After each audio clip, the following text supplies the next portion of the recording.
What's going on, guys? Welcome back to the channel. Today we are gonna watch God of War story recap. Watch before Ragnarok.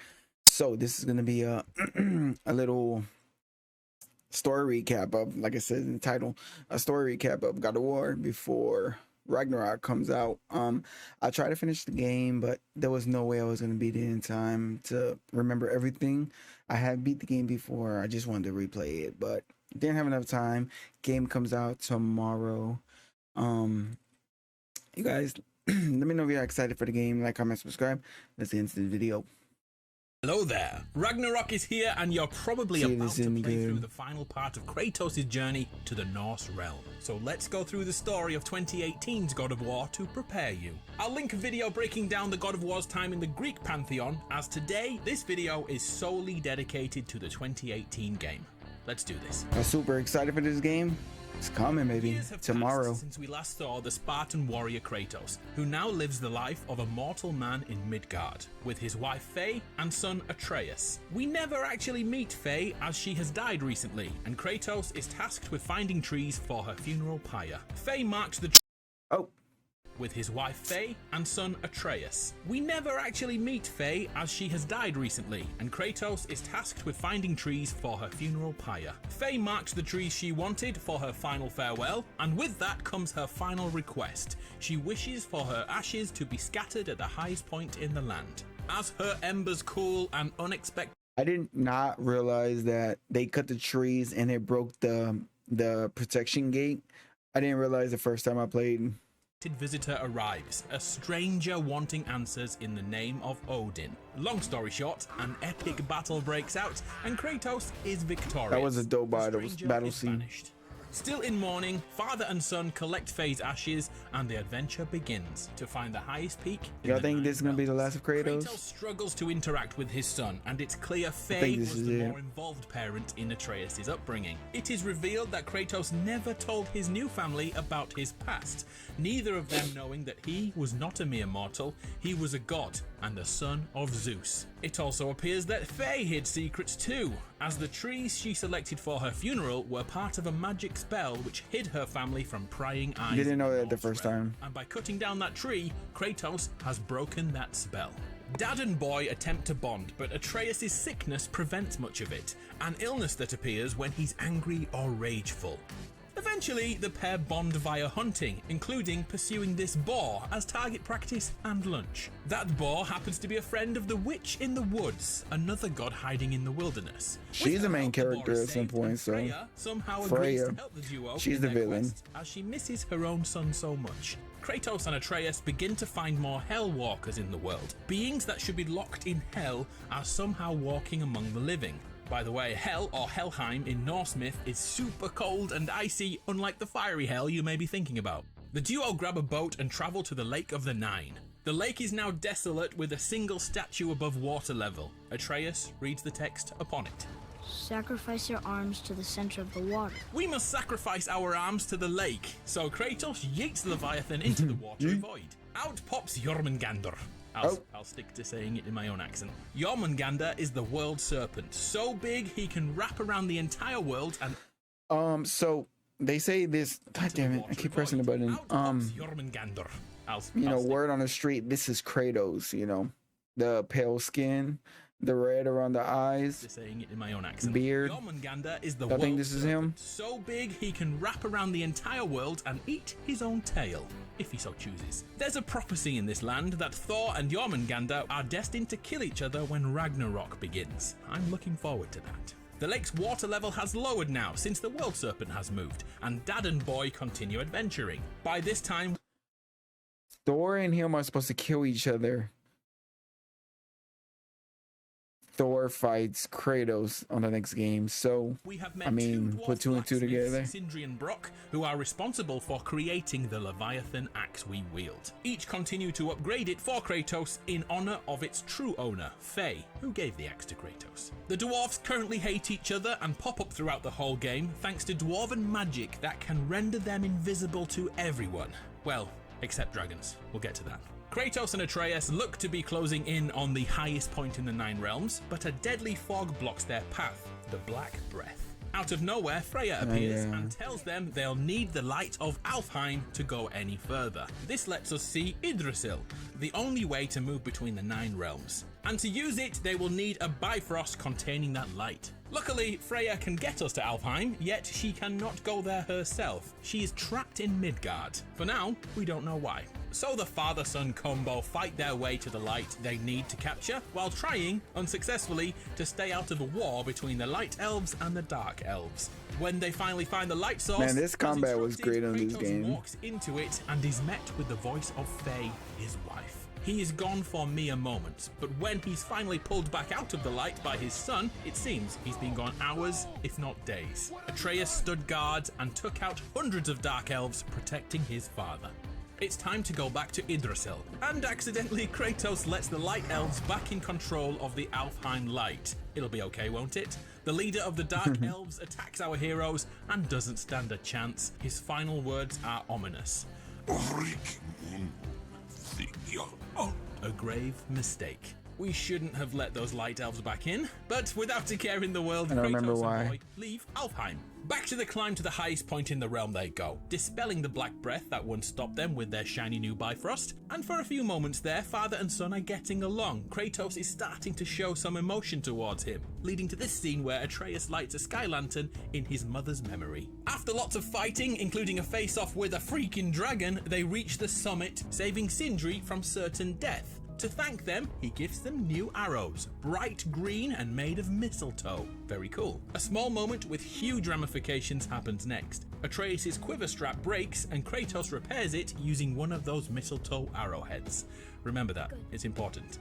At the very peak of the climb, the stranger that visited Kratos' home is heard interrogating a tree alongside 2 more people. Once they leave, we meet Mimir. Ah, the very topic of conversation.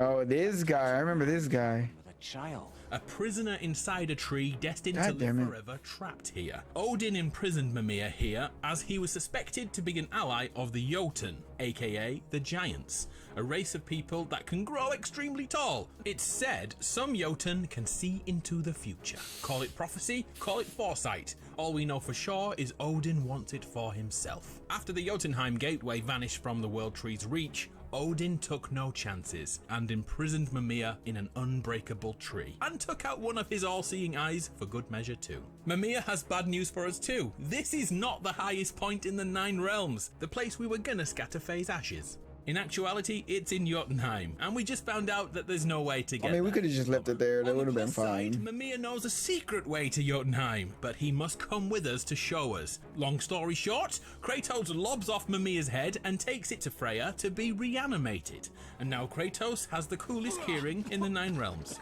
Whilst visiting the witch in the woods, she takes away our mistletoe arrows and burns them. Freya then makes Atreus promise to destroy all mistletoe he sees in future. He reluctantly agrees. When Mimir is reanimated, Freya can't resist spitting in his face, and this is the cue for Mimir to reveal her secret. Freya is the wife of Odin, another god. Dun, dun, and as we all know, dun. Kratos hates gods. But Freya also hates Odin almost as much as Kratos. But for there to be peace between the Aesir and the Vanir, she agreed to wed. Eventually, she taught Odin her people's magic, and he used it to imprison her in Midgard forever. That's why she was ejected from Alfheim earlier on.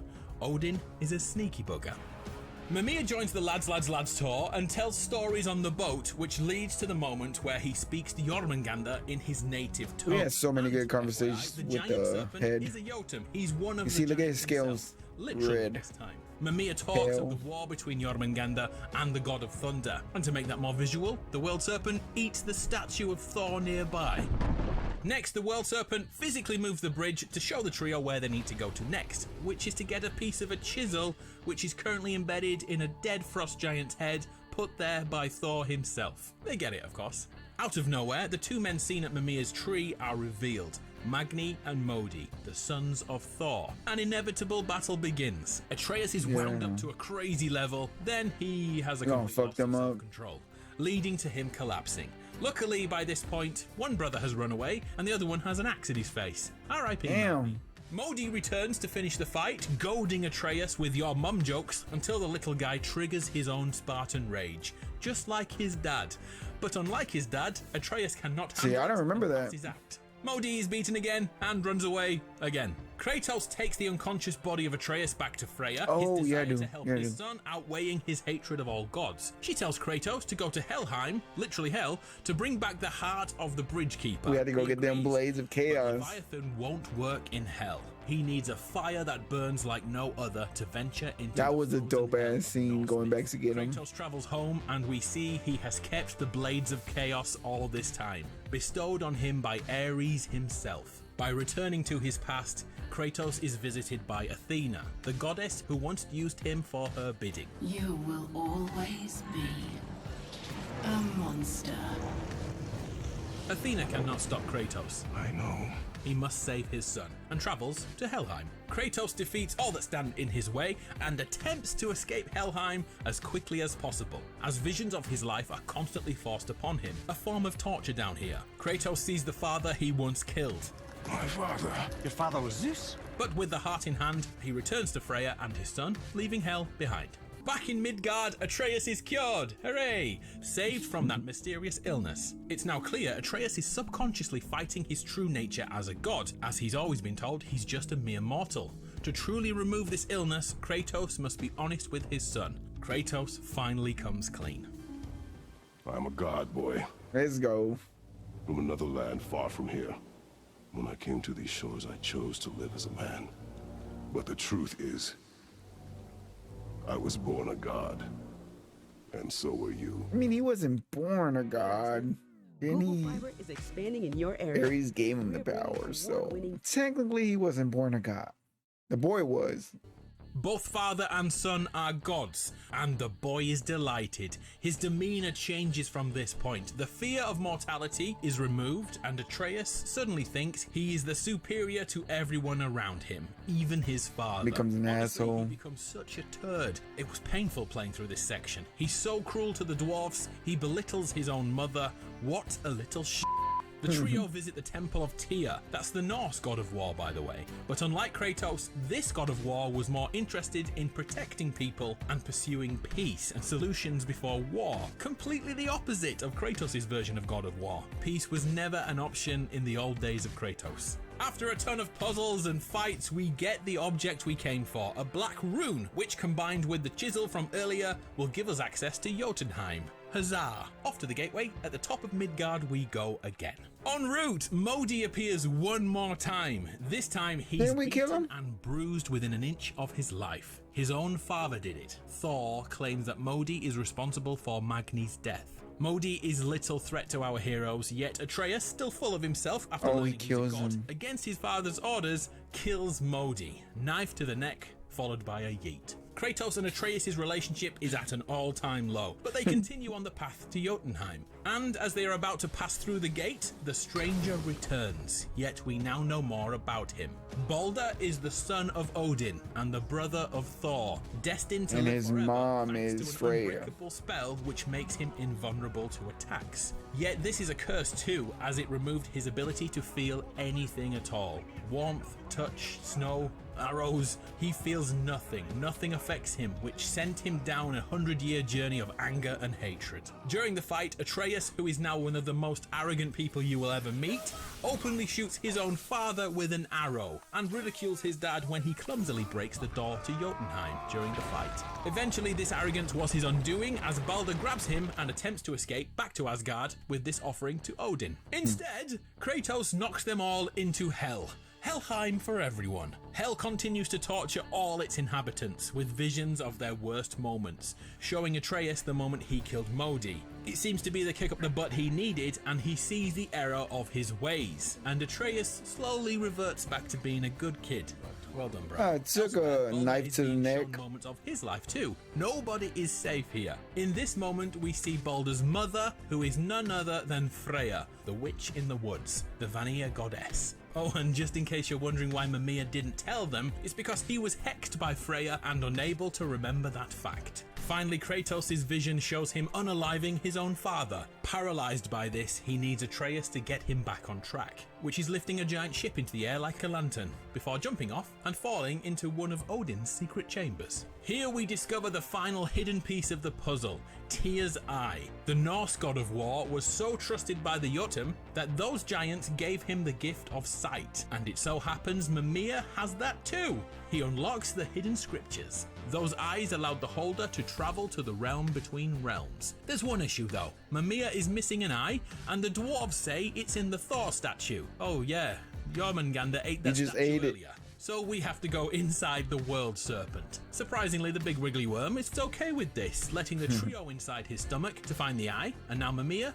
has two of them. As they are leaving, something attacks Jormungandr, leaving him hurt and throwing out Kratos and Atreus, who land by the frost giant corpse. They are joined by Freya, who no longer hides how she gets around. She shapeshifts into animals. And finally, Balder joins them, walking out of the water like 007 himself. It was he who beat the living daylights out of the world serpent, so he'd spit them out. Balder is taken aback by the sight of his mother after all these years, and his desire to unalive her is almost uncontrollable. Instead though, he has another scrap with Kratos. This path you walk, vengeance, you will find no peace. No peace. I know.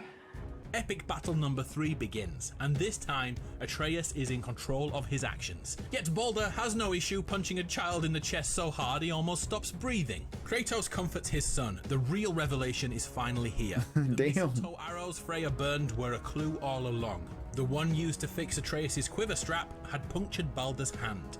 His curse was lifted. He could now feel everything. His personal hell is over. Yet instead of enjoying the moment, Balder still fully intends to take the life of his mother for the suffering he has endured for lifetimes. Kratos and Atreus will not allow this, and epic battle number 4 takes place. I mean, you should have fucked him up pretty Freya, easily. You can feel everything. Peace by holding the fighters in place. This fails, so she casually reanimates the frost giant and puppets it to break her son and Kratos apart. The fight scene is so epic as Kratos and Atreus fight side by side for the first time, defeating Balder once again. But to show the growth of Atreus during the game, he calls for his father to stand off. He's beaten Father.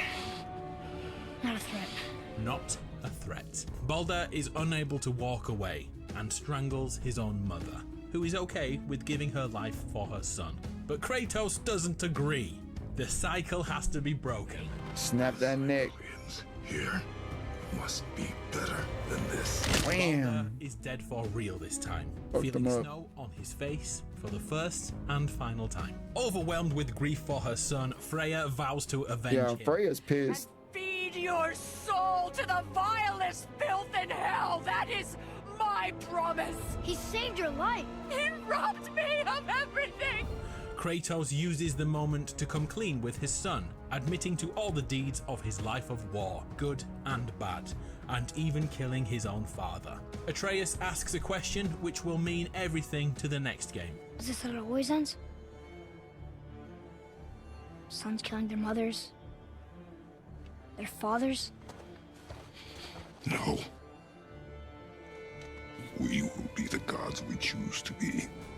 Finally, they open the door to Jotunheim and fulfill the original objective of the game, to scatter the ashes of Faye, Atreus' mother, to the winds at the highest point in the 9 realms. Here in the land of the giants, Jotunheim, no living soul exists. Only corpses and dust can be seen. Atreus stumbles across a mural on the wall which depicts everything we've been through so far. From meeting the world serpent to fighting Balder and Freya, Atreus' mother Faye saw it all. And she is revealed to be one of the Jotun, Laufey, a standard-sized giant with foresight. She kept her godhood from Kratos as he thought he did too, which means the day the stranger came to visit, he was actually looking for Faye and not Kratos. As Atreus walks away, Kratos sees something that hasn't happened yet, his own death, dying in the arms of Atreus as some sort of serpent emerges. Kratos and Atreus fulfill their vow, and Faye's ashes are scattered to the wind. Kratos I didn't realize is finally Boulder let was go looking of his for mind, as his the son now mom. knows all his secrets. He doesn't need to hide anymore. But wait, Ooh, look there at is that. another bombshell. Atreus finds out he was named after a Spartan warrior Kratos admired. Yet Faye had another name for him. Atreus is known to the Giants as Loki, The giants called me Loki? the trickster god from myth. The two finally go home for some well-deserved rest and relaxation, yet Atreus, or should I say Loki, has another vision. Oh my god. This was a dope scene.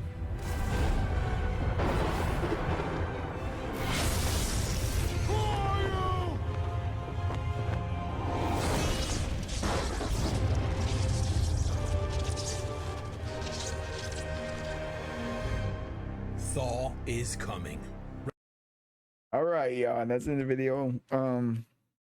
Super excited for this game. Comes out tomorrow. I'm gonna start the playthrough tomorrow. So, like, comment, subscribe. Go subscribe to Nathan's Gaming channel, and y'all let me know if you're excited for the game.